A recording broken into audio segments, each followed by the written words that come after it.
Dostlar, men sendерге ай мен жұлдыз елді айтып берем. Елді бір тоғайда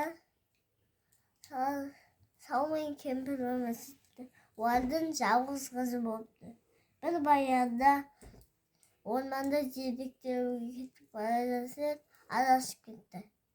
Содан оған кемпір кез болды. Сосын оны үйіне апарып, мен бір жаққа кетіп бара жатырмын дейді. Сосын үйінде тазалап, немелерімді тойдырып қой дейді. Сосын кемпір кетті де қалды. Сосын қыз үйін жинап бастады. Отыратын жерді есікті ашып қалса, жылан саян кесікте шықты.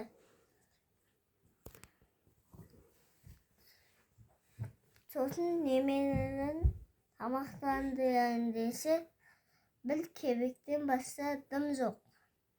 Сосын отқа қазан қойып, қазанға су қойып, ботқа жасап береді.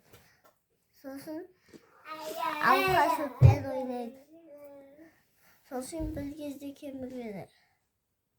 Сосын ана айтады, біз халымыз басымызда дейін тойдырып қойды. Сосын дарияға барып серуендеп келдік дейді. Сосын ана айтып берді дейді. Ана айтып берді. Көк су аққанда дарияға көк су ағады. Сосын қара су ағады. Сосын сары су аққанда мен ойлаймын, көк су ақты, қара су ақты. Сосын кемпір суға түсіп кетіп, суға сүңгіп кетіп, судан қомди салып шығады. Мынау кілті, үйіңе баратын жол анау. Сосын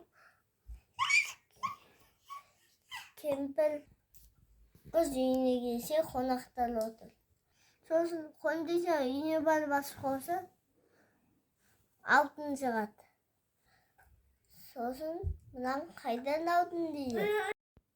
Қонағайын, мен қызымды да соған апар дейді. Сосын жұмыстан бас тартамын дейді. Сосын дарияға көк су аққан кезде үйінде жинамайды. Сосын дарияға барып көк су аққан кезде,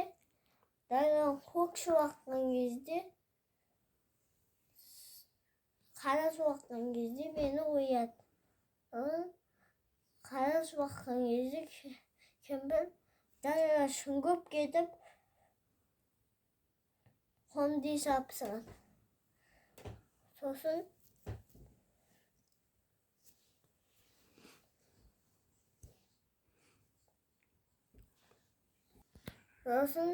үйіне барса, жылан, шаян, құрт құмырсқа, бір қап жәндік шығады. Сосын қомди салғанды ауыстырайын дейді. Сосын қыз қонбайды. Сосын айға ұшып кетіпті. Ай мен елкеді осыған шыққан.